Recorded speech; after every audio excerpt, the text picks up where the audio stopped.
There was a strange mix of optimism and tension in the air going into this match because early on, it really felt like Celtic had a chance to impose themselves and remind everyone of what they are supposed to be. The opening spell had purpose. The ball was moving quickly, and that early goal should have been the platform to settle things down and take control.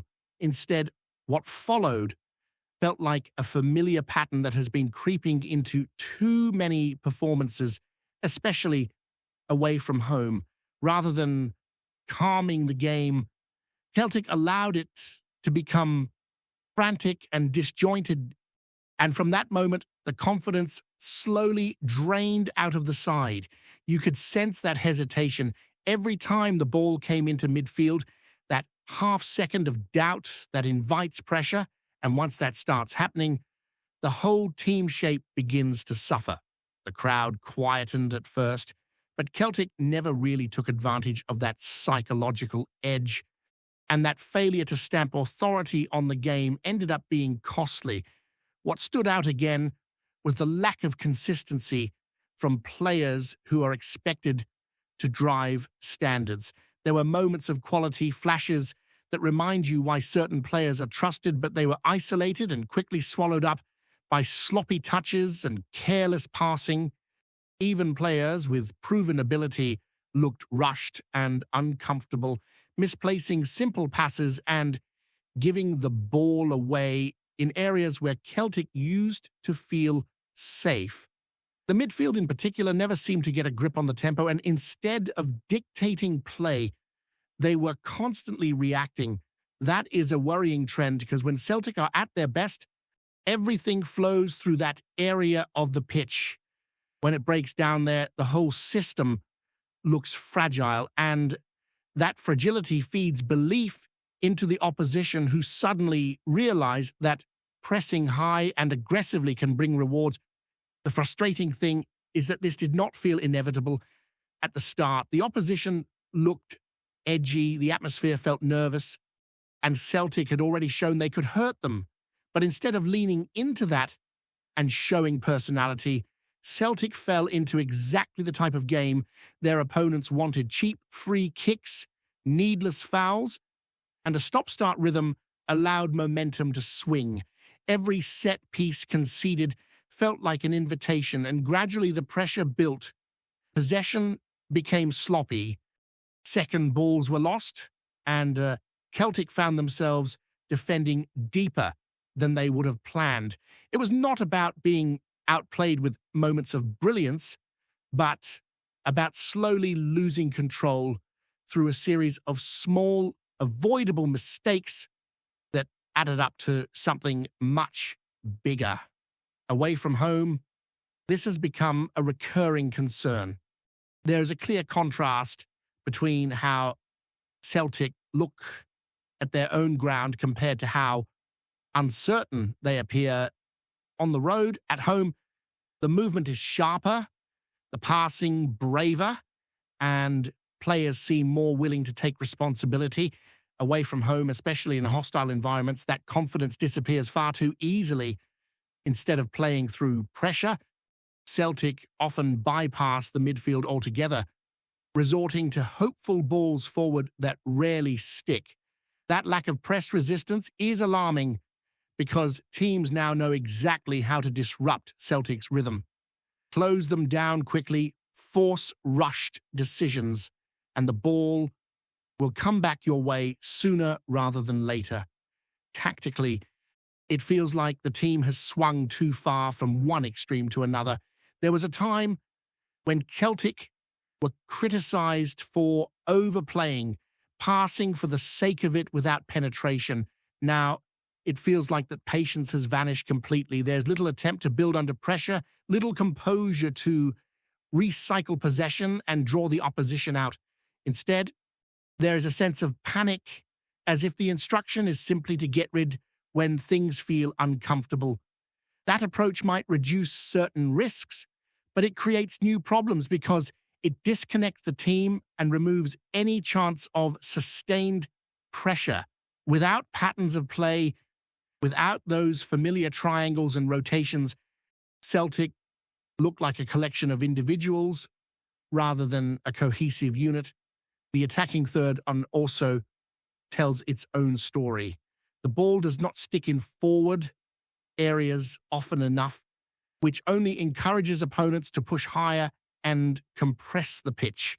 When that happens, space disappears, options are limited, and Celtic end up crowded out of their own build-up. New faces are still finding their feet. And while there were encouraging signs in moments, there was also a clear lack of chemistry. You could see players making runs that were not spotted, passes played into areas where no one was expecting the ball, and hesitancy when decisive movement was needed.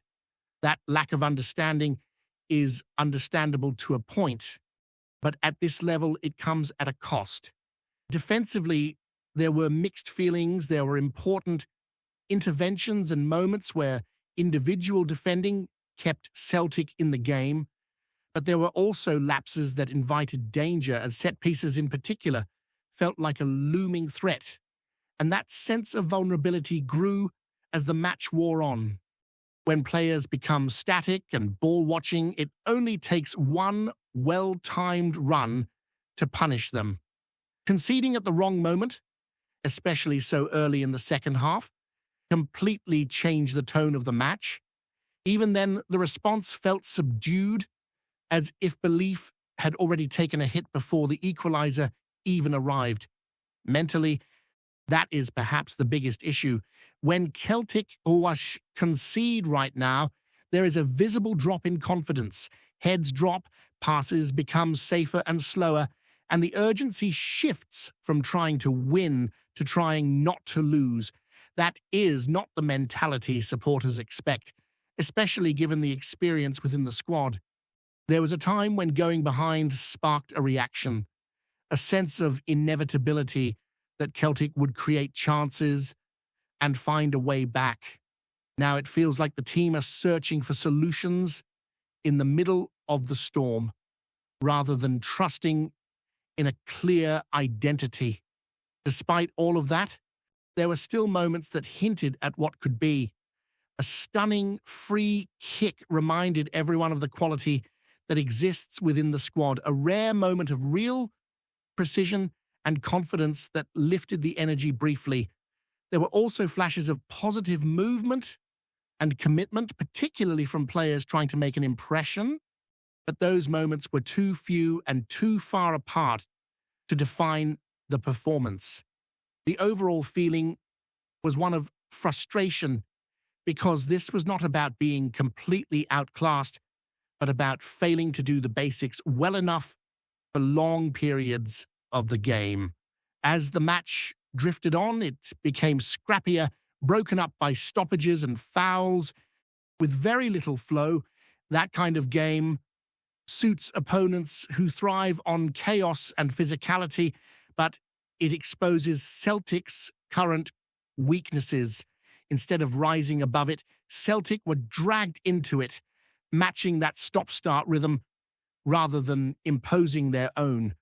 When the final moments arrived, there was little sense of momentum or belief that a winning goal was coming, and that alone says a lot about where this team is right now, especially when playing away from home. As the second half unfolded, the sense of unease around Celtic only seemed to deepen, because there was a real expectation that adjustments would be made, that lessons from the first period would be applied. Instead, almost immediately, the same issues resurfaced. Conceding pressure so early after the restart felt symbolic of a team that struggles to reset mentally rather than coming out with control and purpose. Celtic allowed themselves to be pushed back, giving away territory and inviting crosses into the box. That early concession shifted the momentum decisively, and even though the game was still finely balanced on paper, emotionally, it felt like Celtic were constantly chasing the flow rather than shaping it. What followed was a long stretch where possession meant very little. Celtic had the ball at times, but it was hollow possession, lacking conviction and clarity. Passes were recycled without intent. Movement off the ball was limited, and too often players chose the safe option instead of the brave one. This is where the absence of confidence becomes painfully obvious, because football at this level demands decision-making under pressure. When players hesitate, the opposition senses it instantly. Every loose touch was punished. Every sideways pass greeted by another wave of pressing, and the pitch felt smaller with every minute that passed. The midfield battle continued to tilt away from Celtic, not because of overwhelming quality from the opposition, but because of energy and belief. Celtic players were drawn into physical duels, fouls, and second ball battles that disrupted any chance of rhythm. That played directly into the hands of a side happy to make the game uncomfortable. Instead of slowing things down and regaining composure, Celtic became reactive, constantly adjusting to what was happening around them rather than dictating terms. It is in these moments that leadership becomes vital, yet there was a noticeable lack of authority in key areas of the pitch. In attacking areas, the struggle to create clear chances was stark. There were a few moments of danger, including a strike off the woodwork that briefly reignited hope, but overall there was very little sustained pressure. The final pass was often rushed. Crosses were delivered without conviction, and when opportunities did arise, they felt more accidental than constructed. The lack of cohesion between the forwards and midfield meant that promising positions were wasted, with runners not being found and space going unused. It was a reminder that attacking football relies as much on understanding as it does on individual talent. Defensively, Celtic were forced into long spells of concentration, and while there were some solid individual performances, the collective organisation looked uncertain. Crosses continued to come into the box, and there was a constant feeling that one lapse could undo everything. Even when chances were limited, the psychological pressure of defending for long periods took its toll. Clearances were hurried, second balls were lost, and instead of stepping up to relieve pressure, Celtic often retreated further. That cycle is difficult to break once it sets in, especially away from home, where confidence is already fragile. The substitutions told their own story. Changes were made, but they did not drastically alter the shape or tempo of the game. Fresh legs brought energy, but not necessarily control. That points back to the broader issue within the squad, where options off the bench do not always provide the variation needed to change a match. In games of this intensity, small tactical tweaks can make a difference, but without clear patterns to fall back on, those tweaks lose their impact. Celtic looked like a side searching for answers rather than executing a clear plan. Emotionally, the match became draining to watch because it highlighted how far Celtic have drifted from their most recognizable traits. This is a club known for dominance, for imposing itself, for making opponents chase shadows. In this game, particularly in the second half, it felt like the opposite. The opposition grew in confidence, feeding off every misplaced pass and every frustrated reaction. Celtic, meanwhile, seemed burdened by the weight of expectation, playing as if afraid of making the wrong decision rather than confident in making the right one. There was still pride in the response to adversity, and the team did manage to find a way back into the game through moments of determination and quality. That in itself shows there is character within the group. But character alone is not enough at this level. Without structure, without belief in a defined style of play, those moments become isolated sparks rather than part of a sustained fire. The concern is not just about dropped points or individual errors, but about the underlying trends that continue to surface in these away performances.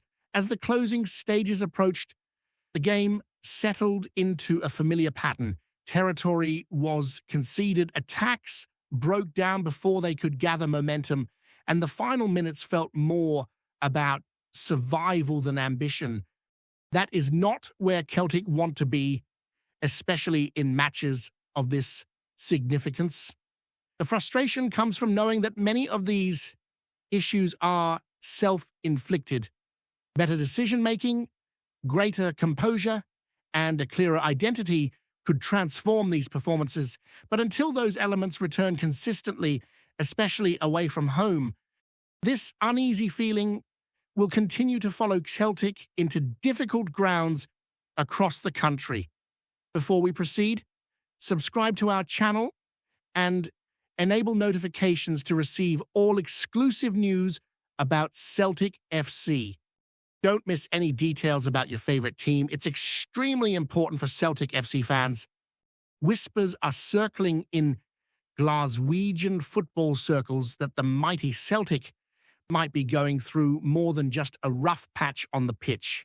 Sources close to the club hint that the famous discipline instilled by Martin O'Neill, once hailed as the backbone of Celtic's success, could be stirring a different sort of chaos behind the scenes. Chris Sutton, the former boy, has gone on record with comments that are raising eyebrows across Scotland. According to him, the Celtic squad resembles a pub more than a professional football team these days.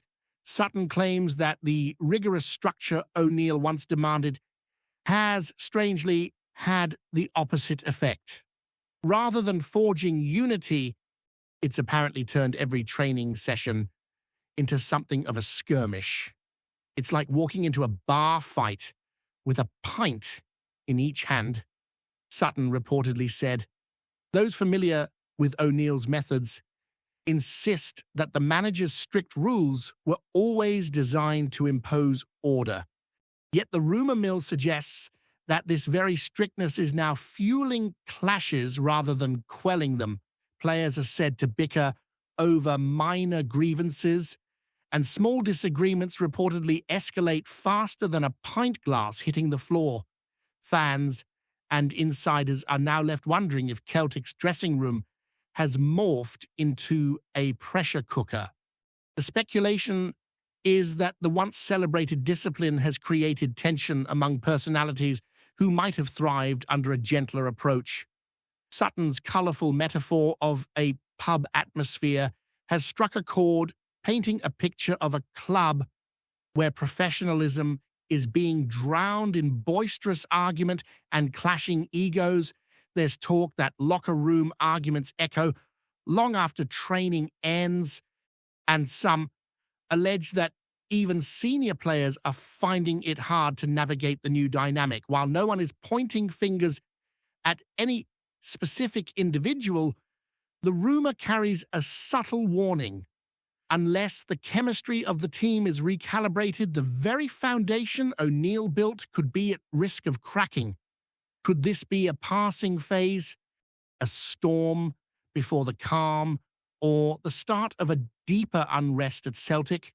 Sutton's remarks have set tongues wagging, and the Scottish football world is watching closely, curious if the old guard's hardline tactics are finally catching up with them.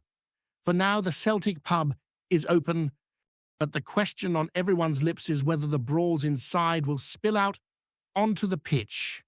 Hello, fan. Don't forget to like and subscribe to the channel, as it means a lot to Celtic FC. Also, share your opinion about the news in the comments below. See you in the next video.